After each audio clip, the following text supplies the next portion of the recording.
Fala galera, Jesus Coffee, como é que vocês estão? Douglas Gonçalves por aqui. E olha só, estamos começando algo novo aqui no canal. É um react de pregação. Então eu peguei uma pregação aqui que aconteceu na conferência Jesus Cop de 2022, pastor Paulo Borges Jr. ministrando. E eu quero pegar umas partes e a gente refletir juntos aqui, pensar juntos, reagir juntos ao que foi falado e até parar e falar, tá, beleza, como é que a gente coloca isso em prática nas nossas vidas, o que muda?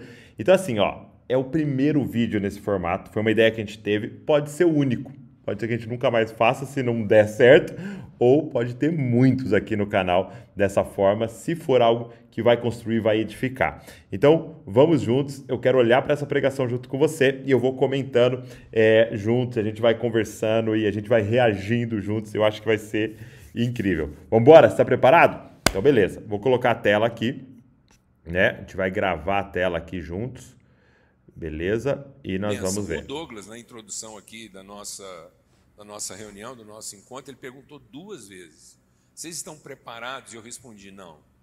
Aí ele perguntou de novo: vocês estão preparados? Eu falei assim: não. E eu espero que ninguém aqui esteja preparado, porque não é possível a gente estar preparado para o que vai acontecer aqui, não tem condição. Então, ó, uma coisa muito legal do Paulo, isso aqui é o tempo inteiro, assim, né? Eu que estive mais próximo algumas vezes com ele. Ele está atento o tempo inteiro à profundidade das realidades, entendeu? Então ele está dizendo, eu pergunto ele, e aí, vocês estão preparados? Que é uma coisa que a gente fala, né? Como líder de jovens, né? Vocês estão preparados? Ele era, yes! E aí ele traz uma reflexão sobre essa pergunta. Nós estamos preparados. Se é Deus que vai fazer, tem como estar preparado para o que Deus vai fazer? Então, eu acho muito legal isso. É você pegar as coisas mais simples do cotidiano e meditar sobre elas. Até com uma pergunta que virou quase que um jargão nosso, né? Amém, amados? Então fala para quem está do seu lado aí, ó, você está preparado? Porque eu não estou, não. E eu espero que ninguém aqui esteja preparado, amém?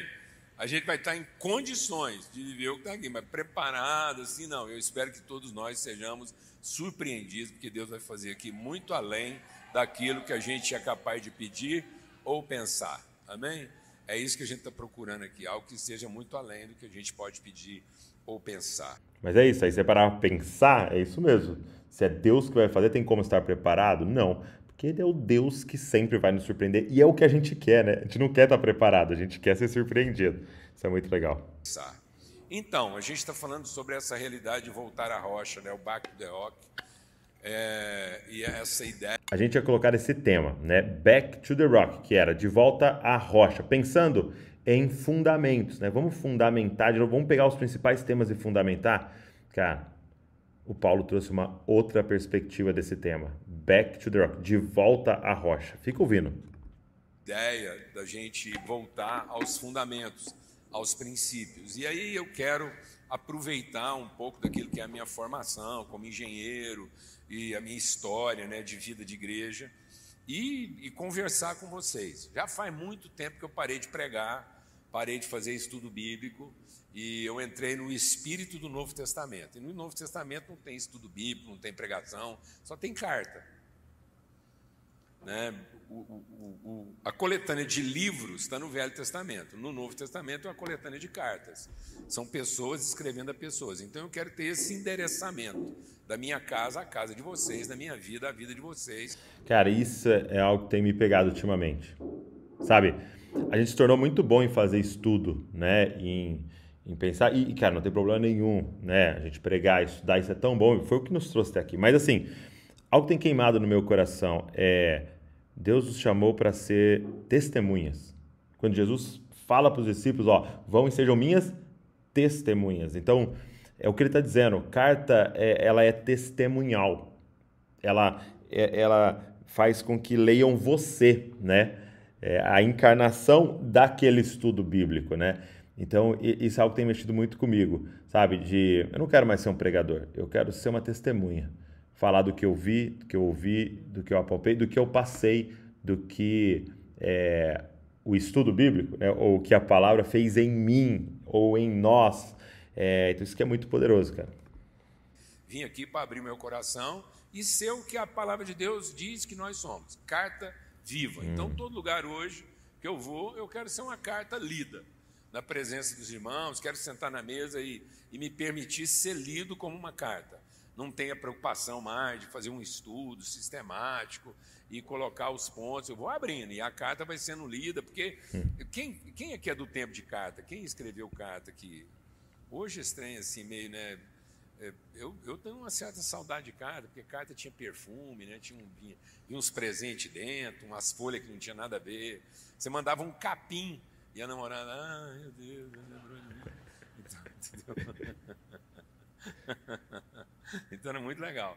Então, a carta, ela é diferente a cada momento que você a lê. Não é isso? Então, às vezes, a gente está ficando tão sistemático, tão pragmático, tão catedrático, que a gente é a mesma coisa toda vez que a gente é lido. Sendo que a gente deveria ser uma expressão distinta, aprimorada e tocante a cada vez que a gente fosse lido. Amém?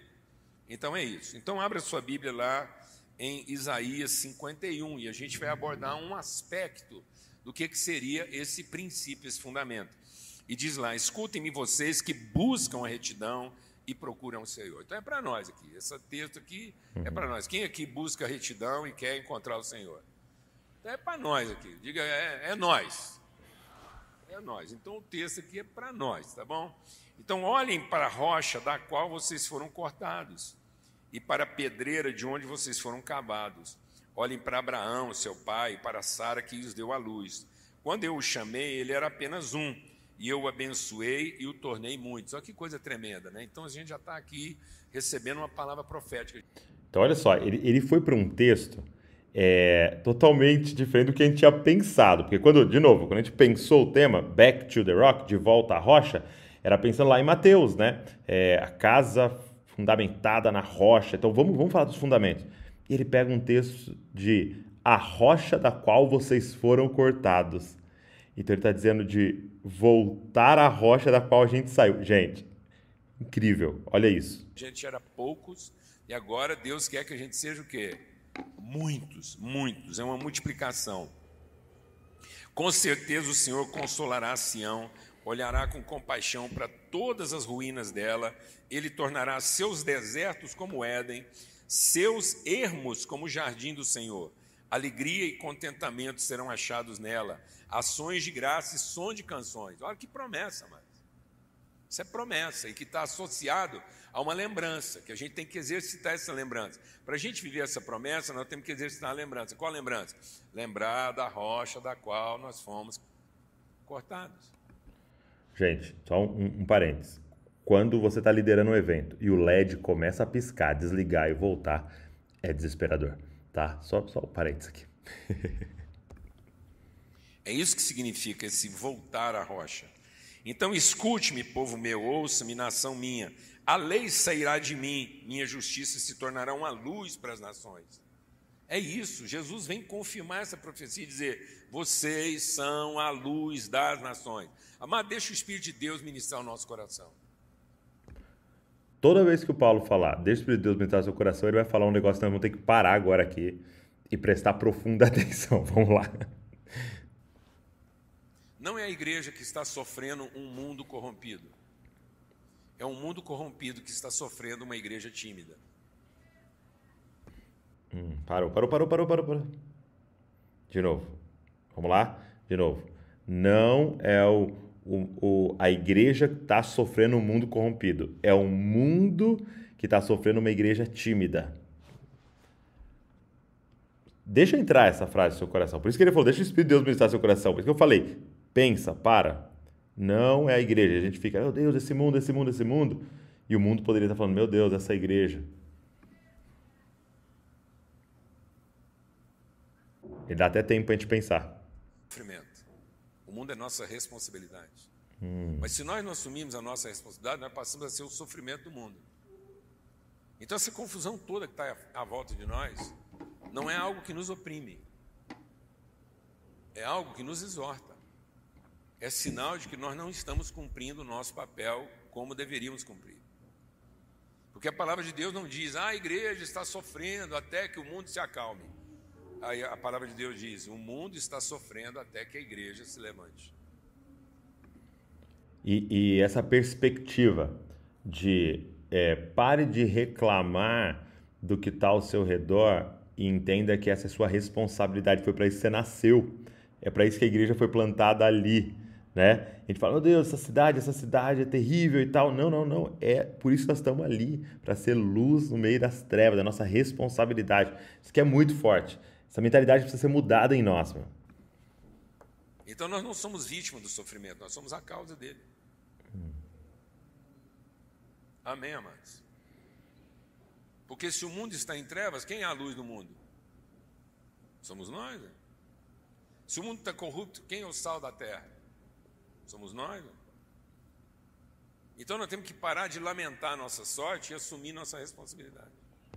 Olha aí, eu até falei antes porque foi o que eu aprendi muito disso, né? E vai sair. Para de lamentar o que está acontecendo e assume a responsabilidade do que Deus permitiu ao seu redor. Então ele diz assim, as ilhas esperarão em mim, aguardarão esperançosamente pelo meu braço. Ergam os olhos para os céus. E aí a gente fica pensando, ele quer que a gente fique olhando para cima. Ele diz, não, ergam os olhos para os céus e de lá olhem para baixo. Então Deus quer que a gente tenha uma visão de mundo a partir do céu. E não uma visão de céu a partir do mundo. Porque enquanto nós estamos tendo uma visão de céu a partir do mundo, a gente tem um evangelho escapista.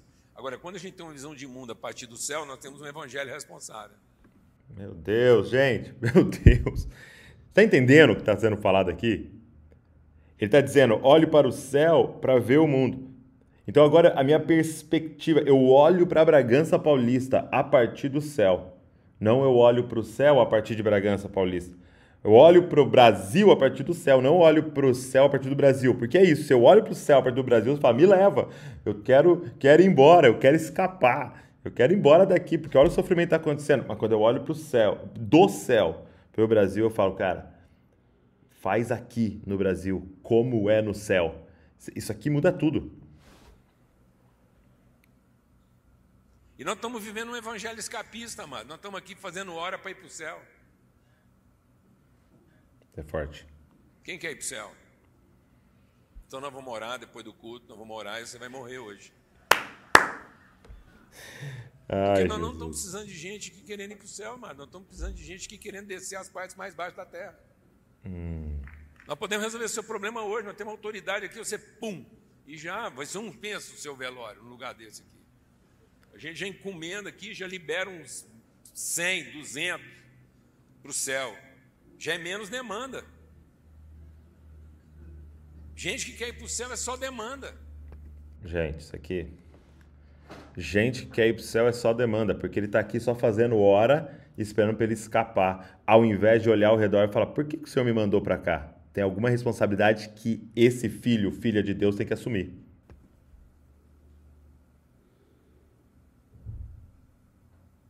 Céu nunca foi destino, amados.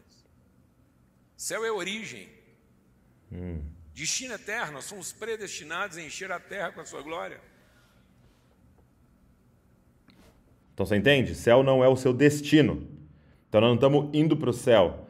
Aqueles que nasceram de novo, nasceram do Espírito, você veio do céu. É a sua origem, é de onde você veio. Então eu não faço as coisas para conquistar o céu. Eu faço o que faço, andar em santidade, obediência ao Senhor, para expressar o céu, da onde eu vim.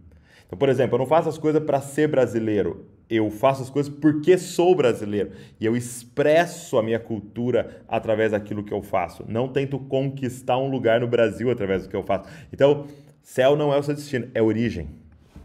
Então pede para o seu pastor liberar a sua vida. Fala, pastor, eu não aguento mais, quero ir para o céu. E antes que você faça uma bobagem, a gente libera na bênção. Fazemos o culto, você já escreve os hinos que você quer que a gente canta, quem que você quer que dá testemunho, você já organiza a liturgia. Ninguém vai te contrariar. E pronto. Aí nós vamos ficar só com gente que quer descer as partes mais baixas da terra. Meu Deus. Eu estou falando sério, não estou brincando.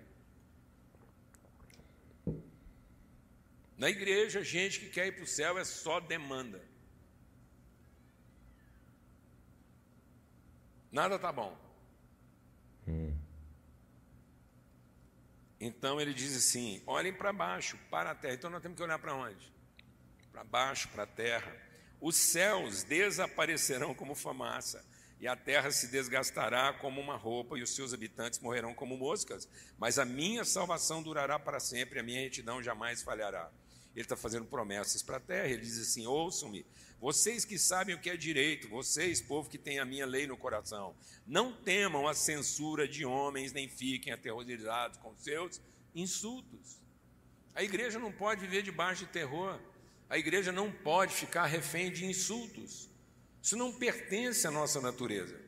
Nós não temos esse tipo de fragilidade emocional nem espiritual para ficar temendo algum tipo de ameaça ou ficar sofrendo algum tipo de insulto. Nós somos gente bem resolvida. Isso é muito real, né? Porque, o artista tal falou não sei o que da Bíblia e a gente às vezes se sente ofendido e tal. E eu entendo o nosso zelo, lógico, pelas escrituras e por tudo, né? Mas é essa ofensa aqui, né? E aí ele diz assim, ouçam vocês, desculpa, pois a traça os comerá como uma roupa, o verme os devorará como a lã, mas a minha retidão durará para sempre, a minha salvação de geração em geração. Desperta, desperta, veste de força o teu braço, ó Senhor, acorda, como em dias passados, como em gerações de outrora. Não foste tu que despedaçaste o monstro dos mares, que traspassaste aquela serpente aquática?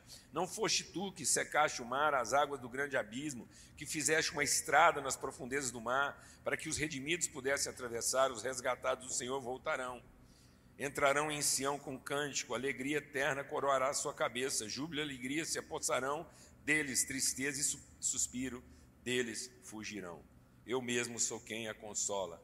Quem é você para que temer homens mortais e para temer filhos de homens que não passam de capim, e para que se esqueça o Senhor, aquele que fez você, que estendeu os céus e lançou os alicerces da terra, para que você viva diariamente, constantemente apavorada por causa da ira do opressor e está inclinada a destruir? Pois onde está a ira do opressor? Os prisioneiros escolhidos, encolhidos, logo serão postos em liberdade, não morrerão em sua masmorra, nem terão falta de pão, pois eu, Senhor, o seu Deus, que agita o mar para que as suas ondas rujam, Senhor dos exércitos é o meu nome, pus as minhas palavras em sua boca, cobri com a sombra da minha mão, e eu pus os céus no lugar, que lancei os alicerces da terra, e que digo a Sião, você é o meu povo. O que a gente quer compartilhar aqui essa manhã?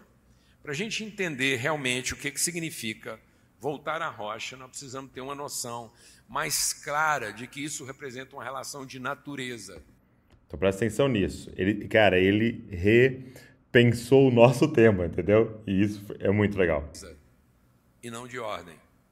Muitas vezes a gente pensa que voltar à rocha é voltar a um estado de ordem e não uma condição de natureza. Ele está dizendo que voltar à rocha é a gente lembrar que nós somos parte da rocha. Então não é uma relação de apoio, não é uma relação de ajuda, não é um consórcio de competências. Então a gente está firmado sobre a rocha, não é um consórcio de competências, não é aquilo que eu ofereço para ser apoiado naquilo que Deus oferece. Não é uma relação impessoal. Não... Então olha só o que ele está falando. Voltar à rocha não é eu pegar o que eu ofereço, a minha construção pessoal, para apoiar em Deus, para que o que eu pensei não caia. Nossa, que é muito forte. Porque é isso, né? Senhor, eu estou aqui com a minha empresa, posso firmar ela na rocha para que nenhuma crise derrube ela, mas é a minha empresa, né? É o que eu criei. Ele tá falando, então não é pegar o que é humano, meu, e tentar apoiar no que é divino para ver se dá certo a minha vontade, né? Não é uma associação de beatitudes, é uma transformação de natureza. Então, quando ele fala volte à rocha, volte à lembrança que você é parte dela, que você foi formado dela, que você foi tirado dela. Voltar à rocha diz respeito a quem nós somos e não apenas ao lugar onde nós estamos. Então, é de natureza, né? Então, eu lembrar que eu saí da rocha. Então, voltar à rocha é saber de onde eu vim, de onde eu saí, de qual é a minha natureza, né? Por isso que Paulo usa uma linguagem, às vezes, difícil para a gente entender. Lá em Efésios, no capítulo 3, ele diz: eu estou orando por vocês, para que vocês sejam iluminados, para que o entendimento de vocês seja transformado, e vocês possam compreender com todos os santos, a medida das coisas visíveis. Então, quando eu estou iluminado no meu interior, então quando o Espírito Santo de Deus ilumina o meu homem interior, essa iluminação do homem interior me faz ter duas condições, duas capacidades, duas habilidades. Eu primeiro vou compreender o que é visível. Então, o que é visível é de compreender. E eu vou conhecer o que é invisível. E muitas vezes nós estamos querendo apenas compreender o que é visível sem conhecer o que é invisível. Então, há uma diferença entre compreender e conhecer, né? Compreender significa as questões de ordem, conhecer significa as questões de natureza. Então, voltar à rocha não é apenas compreender as formas, as atividades, os métodos, as estruturas, as medidas, mas é conhecer a natureza. Ele diz então, para que vocês possam conhecer o amor de Cristo, para que assim, arraigados e fundados nele. Então, quando ele está falando de sermos fundados na rocha, é uma fundação que não é uma fundação de contato, não é uma fundação de apoio. É uma fundação de raiz. Aí você tem que imaginar uma árvore sendo formada da rocha. Então, para. Então, não é uma fundação de apoio. O que ele está falando? Então, não é a minha casa de concreto que está agora apoiada na rocha. O exemplo que ele pega é de uma árvore que está enraizada. Então, ela vai se misturar à natureza da rocha. Então, ela não vai só usar a rocha para não cair. Ela vai agora tirar todos os seus nutrientes e ficar enraizada na rocha. Cara, isso aqui é demais. Então, é isso que ele quer dizer. Nós somos edifício vivo.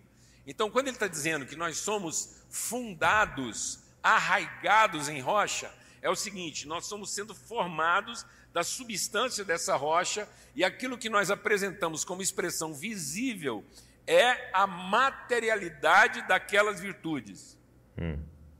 Então, nós somos a materialidade das virtudes que emanam de Deus.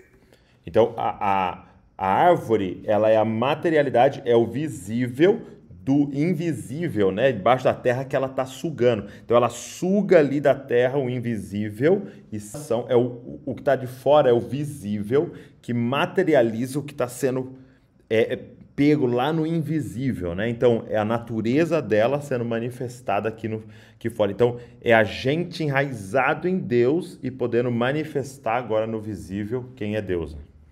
Por isso que ele está dizendo, se você não vai cumprir o seu propósito, se você não se lembrar, se você não voltar à memória da rocha da qual você foi tirado. E às vezes a gente está contando com a rocha como apoio, como viabilidade. Então a gente pensa que a rocha é o nosso local de viabilidade, mas não é. É de sustentabilidade, não é de sustentação. A sustentação está associada à viabilidade. Então, para sustentação, alguém conseguiu encontrar sustentação na areia. A areia oferece alguma sustentação. Mas a rocha oferece sustentabilidade. Então, Deus não quer te dar sustento, como quem te viabiliza. Deus quer transformar a sua natureza como quem torna você tão eterno quanto Ele é. Presta atenção. Então, o que ele está dizendo é que não é Deus não é aquele que vai viabilizar o que você quer. Então, de novo, eu venho com o meu projeto de vida para Deus e peço para Ele sustentar, peço para Ele patrocinar o meu projeto de vida. Não é o que Ele quer. Ele quer compartilhar da natureza dele com você. Então, alguém conseguiu, ele disse, colocar a casa na areia até, porque tem um tipo de sustentação ali. Mas não é isso que ele quer a gente enraizado nele, como um filho num pai, que compartilha na natureza, não é um patrocinador do filho, é aquele que compartilhou natureza com o filho, e o filho vai agora manifestar quem o pai é na sua vida. Então, isso aqui é muito forte. Quantas pessoas têm usado Deus para viabilizar a sua vida, não para ser a sustentabilidade, ou seja, para gerar vida, natureza, o propósito da nossa vida, né? Então, voltar à rocha é voltar ao nosso senso de eternidade e não de temporariedade. Por isso que todo o texto aqui, em Isaías 51, ele diz assim, não há medo, não há constrangimento, não há impedimento. Por quê? Porque nós estamos representando o eterno e não o temporal. Amém, amados? Então não é uma circunstância, é uma consciência. Não é um estado, é uma condição. Então a igreja não é um estado eclesiástico. A igreja não é o estado em que ela se reúne. A igreja não é a circunstância em que ela louva. A igreja é a própria expressão da condição de ser parte da natureza de Deus. Então nós representamos uma condição e não um estado. Nós representamos uma consciência e não uma circunstância. Você não representa uma circunstância na sua casa. Então, por favor, não venha representar as suas circunstâncias aqui. Aqui você não representa as suas circunstâncias. Aqui você representa a sua autoridade face às suas circunstâncias. Então aqui você não vai resolver as suas circunstâncias. Aqui você vai encontrar as condições de ser lembrado qual é a sua natureza para que você resolva as suas circunstâncias. Cara, isso aqui é muito forte. Então as suas circunstâncias não te definem, não é sua natureza. Para de falar eu sou e se descrever por aquilo que aconteceu com você. Não, você é o que Deus colocou e falou que você é. Você é parte da rocha, você é filho dele, você tem a natureza divina, como em Pedro está escrito. E por que isso é tão importante? Porque isso te dá autoridade para resolver suas circunstâncias, que, de novo, não te definem mais, mas agora são sua responsabilidade. Então eu não ignoro minha circunstância, mas ela não me define mais. Circunstâncias. Então a igreja não é o lugar de eu trazer minhas circunstâncias, nem de eu ficar aqui compartilhando o estado em que eu me encontro. A igreja é o lugar da gente ser fortalecido e fortalecer uns aos outros em fé, acrescentando virtude na vida um do outro, para que a gente possa ser lembrado de que substância nós somos feitos. Então a igreja não é o lugar de trazer as suas circunstâncias para ser resolvida, mas para ser lembrado de quem você é, para ser empoderado para resolver, cara. Cara, isso aqui é muito legal. Que é muito legal. Isso que é muito Glória importante. A Deus, amados. Então lembre o seu irmão de que substância ele é feito. Lembre-se de qual substância você foi feito. Então, quando alguém começar a ficar repetindo para você as circunstâncias dele e o estado dele, lembra ele qual a condição dele e a natureza dele. Amém? Então, quando alguém começar a falar para você do estado, o que está acontecendo com ele, as circunstâncias dele, lembra quem ele é. Lembra quem ele é, de qual foi a rocha que ele foi cortado. Então as pessoas nos trazem as circunstâncias, nós devolvemos o quê? A condição. Eles nos trazem o estado, nós devolvemos o quê? A consciência, a natureza, a identidade. Meu irmão, lembra da rocha da qual você foi cavado. Então nós temos sempre que voltar essa lembrança. Amém? Então é como se Deus tirasse pedaços de si mesmo e espalhasse pelo mundo. Nós fomos cortados da rocha. Cara, nós fomos cortados da rocha. Ou seja, Deus tirando pedaços de si mesmo e espalhando pelo mundo. Isso é demais. Mano. Amém? Então cada filho de Deus é um pedaço de Deus que o representa tal qual ele é.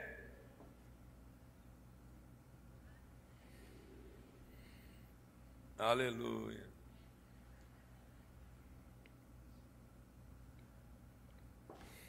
É interessante isso. Outro dia eu estava meditando sobre isso, sobre a situação de Davi quando ele foi enfrentar o Golias. O Davi foi enfrentar o Golias e ele não precisava de muita coisa. Ele só foi no riacho e pegou 5 pedaços de Deus. Ele precisava só de 5 pedaços de Deus para derrubar aquele gigante. Podia ser no primeiro, pedaços de pedra. No segundo, no terceiro, no quarto ou no quinto. Mas ele sabia que aquele tanto de pedra de Deus, ele derrubava o gigante. E as pedras de Deus sempre estarão onde a gente precisa que elas estejam. Aleluia, irmão. Então, para qualquer problema que exista, por maior que ele seja, do tamanho de um gigante, você pode ser a pedra de Deus que está naquele lugar para que aquilo possa transformar aquela situação. Ponto. Porque Deus espalhou pedaços de si na criação. Ele escolheu, ele fez e agora ele está reunindo isso. Então Deus está trazendo de toda tribo, língua, povo, raça e nação os seus suas pedras. Então imagina, Deus tira pedaços dele, espalha pela terra, e qual é o fim? Ele reunir de volta, né? Ele reunir de volta essas pedras. Glória a Deus. E quando a gente não entende essa natureza, que Deus, na verdade, ele não trabalha. Deus trabalha a ordem para a expressão da natureza. Deus não trabalha a ordem para criar a natureza. Então Deus não trabalha a natureza a partir da ordem. Guarda isso. Deus trabalha a ordem a partir da natureza. Então Deus não faz com que a ordem estabeleça o que será. Deus determina que aquilo que é... Gente, deixa eu dar um pause só para pensar. Como que esse cara está traduzindo em libras o que eu falo? A ordem, a natureza... Meu, esse foi um herói, esse foi desafiador, esse cara aqui. Que se revele através da ordem. Então a nossa ordem não é para que a igreja se torne aquilo que ela poderia ser. A nossa ordem é para revelar aquilo que a igreja já é. Então nós não estamos aqui para fazer a igreja se tornar aquilo que ela ainda não é. Nós estamos aqui para revelar através dos nossos encontros o que a igreja já é. E isso aqui é muito importante, porque, por exemplo, a gente pensa assim, que a pessoa precisa andar em santidade para ser filho de Deus.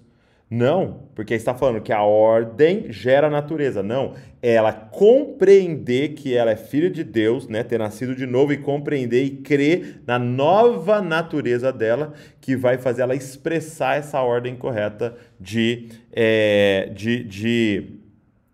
andar em santidade, por exemplo, como eu disse. Já é. Por isso que um encontro de 2 ou 3 pode valer tanto quanto um encontro de 3 mil, 300 mil, 30 mil, 3 milhões. Porque Deus pode revelar a sua glória através de um cascalho e através de um monte, de uma pedra gigante. Não interessa, você vai saber quem Deus é. Então, o principal que ele está comunicando com a gente é: nós precisamos ser lembrados de quem nós somos, da nossa condição, não do nosso estado, não das nossas circunstâncias, não das nossas demandas, mas de quem nós somos. Nós fomos tirados da rocha. Lembre-se da rocha que você foi tirado, ou seja, lembre-se da sua natureza. E ele vai ilustrar isso aqui. Aquilo que é a demanda da nossa ansiedade. Deus está compromissado em trabalhar processo. Eu queria concluir dizendo o seguinte: se é uma questão de natureza, nós somos rocha. Então, se nós somos rocha, isso quer dizer que nós temos uma natureza inabalável. Se nós somos rocha, nós temos uma natureza inabalável. Haja o que houver, você não se abala. E não é você não se abala porque tudo funciona bem com você. Não, você não se abala porque apesar de tudo funcionar mal... E vou te falar uma coisa, quem acha que é o capeta que está criando problema, o capeta só executa o problema, mas quem permitiu o problema e autorizou o capeta a executar o problema é o Senhor dele.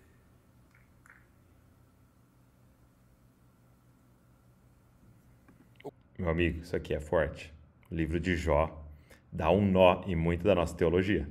O capeta não entra na sua vida para perturbar se Deus não tivesse chamado ele para fazer isso. Vou repetir, porque às vezes você não entendeu.